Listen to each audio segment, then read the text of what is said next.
Alors, qu'est-ce que ça veut dire connecter? Alors, je sais qu'on en parle beaucoup, de la connexion, connecter à ses anges, à ses guides, connecter à l'invisible.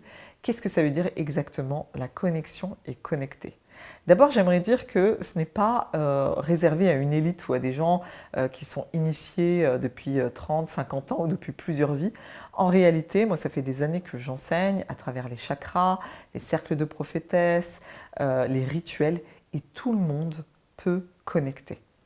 Être en état de connexion, d'abord, ça veut dire pouvoir faire le vide et se mettre dans un état de silence, de réceptivité et d'attention. C'est comme quelque part entrer dans l'espace de la méditation. Dans l'absolu, tout le monde peut le faire. Ensuite, ce qui va être important pour pouvoir connecter dans la justesse, c'est que la connexion va demander prioritairement de faire un travail sur soi. Pourquoi?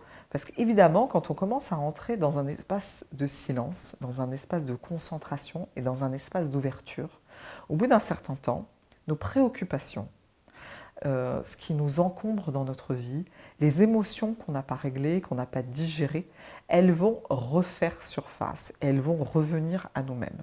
Donc ça veut dire que plus on a cheminé, plus on a pris le temps de déblayer les mémoires de notre vie, de sortir de nos histoires personnelles, de régler nos problématiques d'enfance, d'adolescence, tout ce qu'on peut avoir aussi comme rancœur et comme difficulté avec nos parents et nos frères et sœurs. Une fois que ce travail il a été fait, et plus il a été fait, plus on peut entrer dans l'espace du silence, finalement comme si on était une coupe vide ou de plus en plus neutre. Alors évidemment, on ne sera jamais une coupe neutre de toute mémoire, parce qu'on ne peut pas sortir de notre histoire totalement. Mais par contre, on peut apprendre à repousser ça sur le côté, à rendre ces mémoires les plus neutres possibles, pour pouvoir être en état de réceptivité, sans influence de notre bagage personnel, de manière à ressentir les choses.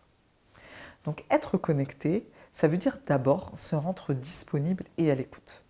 De la même manière, quand on a une conversation avec une amie, et bien évidemment, quand elle va nous parler de ses histoires de cœur, on va être totalement réceptive à ce qu'elle va nous dire.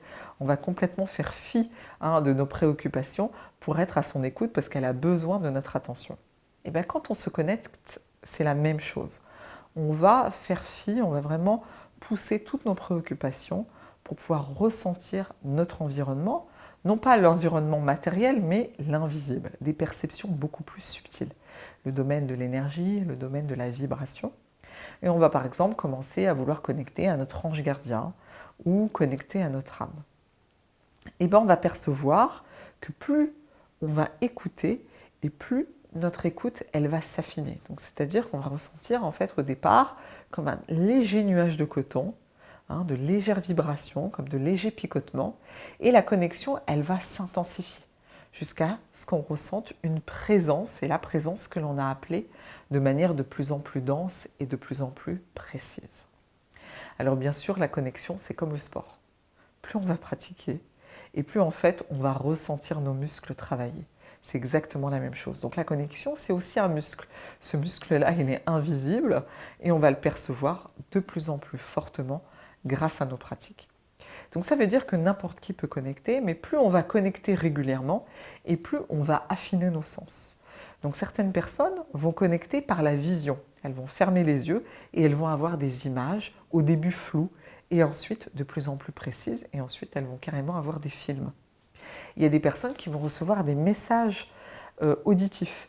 Et au départ, ça va être une espèce de vibration, un peu comme des acouphènes, et de plus en plus, les messages vont être clairs jusqu'à développer ce qu'on appelle la clairaudience. Il y a des personnes qui, quand elles se mettent en état de connexion, vont ressentir des choses dans leur corps. Des petites vibrations, des frissons, comme des petites palpitations, comme des petites gênes dans certains endroits du corps. Et ensuite, de plus en plus, ces perceptions vont devenir des perceptions qu'on appelle kinesthésiques et qui vont devenir de plus en plus fortes. C'est-à-dire que quand on pratique, ensuite on peut se mettre face à quelqu'un et on va sentir qu'on a un organe qui nous gêne, un organe qui est plutôt sain et qui a une belle vibration. On va ressentir qu'on a des douleurs, qu'on a des choses lourdes.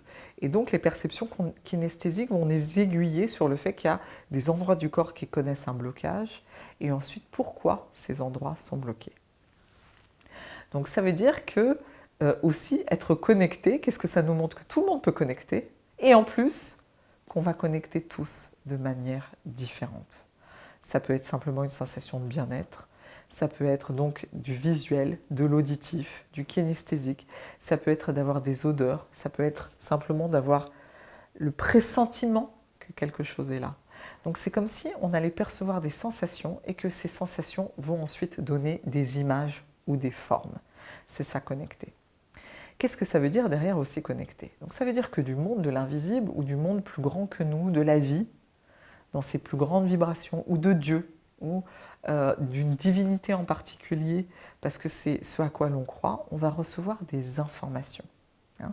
C'est comme si nous, on était le récepteur et que quelque part est émis, hein, qu'il y a un émetteur qui nous envoie et qui émet des informations à notre destination. Et ces informations, on va les interpréter en fonction de qui l'on est à cet instant T. Ça va nous donner un message, ça va faire sens, ça va nous donner une image et on va être capable de la restituer avec nos mots. C'est ça en fait, connecter.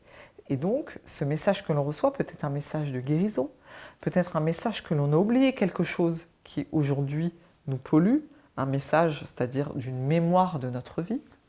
Ça peut être un message qui nous permet de comprendre pourquoi est-ce que l'on fait, est-ce qu'on reproduit toujours le même schéma. Ça peut être un message qui nous permet d'être aiguillés sur une activité ou quelque chose que l'on a besoin de faire, ou un métier ou un projet qui est intéressant pour nous. Ça peut être un message qui nous relie à d'autres dimensions que l'on ne voit pas et qui pourtant existent. Voilà. Et au fur et à mesure, on va comme ça affiner les messages que l'on reçoit. Donc, ce qui est très important de savoir, c'est que tout le monde peut connecter. Connecter, c'est comme un muscle. Ce n'est pas quelque chose qui est inné, c'est plutôt quelque chose que l'on acquiert grâce à la pratique et grâce aussi à l'intérêt, la curiosité et la passion. Plus on connecte et plus on apprend à connecter, plus on a fait de travail sur soi, plus on s'est libéré de nos mémoires, de notre passif, de ce qui nous encombre, de nos émotions, de nos conditionnements, de nos croyances limitantes. Et plus évidemment, on va avoir des connexions qui sont précises et sans projection. Et ensuite, les connexions, elles vont être spécifiques, particulières et uniques selon qui l'on est. Donc il n'y a pas de vérité dans la connexion. Moi, quand je fais par exemple un stage avec les chakras ou avec les prophétesses, avec toutes les personnes ou en rituel qui veulent connecter, chacune va connecter de manière différente et il n'y a pas de vérité puisque chaque être sur Terre a une manière spécifique d'entrer en relation avec l'invisible. Alors, ce qui est important aussi dans tous les outils et les pratiques de connexion, c'est qu'il y a des personnes qui ont du magnétisme dans les mains, qui font des soins énergétiques. Donc ça, c'est une manière de connecter à l'autre, de connecter à ses corps d'énergie, de connecter à son corps. Quand par exemple un ostéopathe ou un chiropracteur vous touche, ou un kinésiologue, finalement, il se met à l'écoute de votre corps, donc il connecte à votre corps et aux mémoires de votre corps.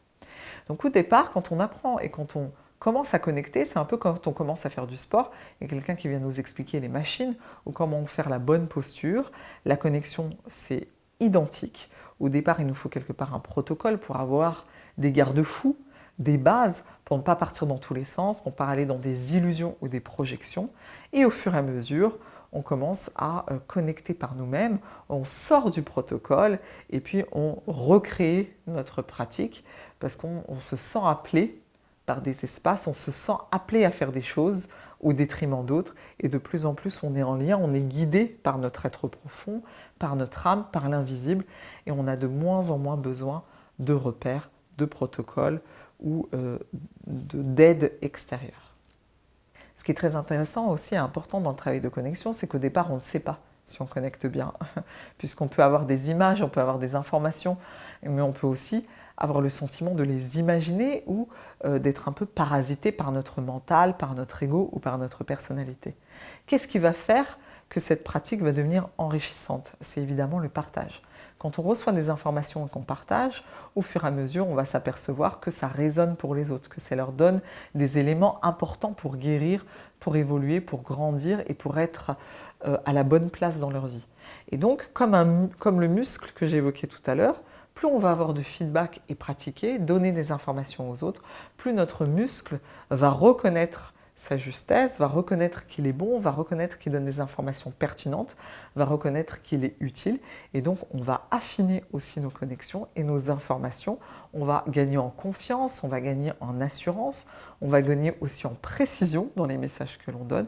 Et on va s'apercevoir surtout que notre connexion, ça ne vient pas de notre imagination ni de notre mental, puisque les informations que l'on reçoit, on ne peut pas les inventer.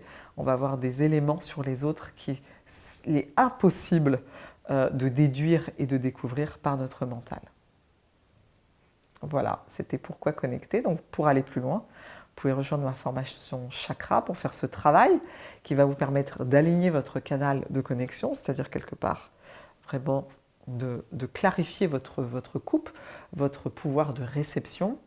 Vous pouvez aussi rejoindre le cercle des prophétesses pour toutes celles qui ont déjà un intérêt très fort pour la connexion, pour l'invisible, pour les outils de connexion comme les tarots, les cartes, les plantes, les cristaux, les rituels. Voilà, donc il y a beaucoup d'outils à votre disposition. En tout cas, moi je vous dis à très bientôt pour connecter ensemble.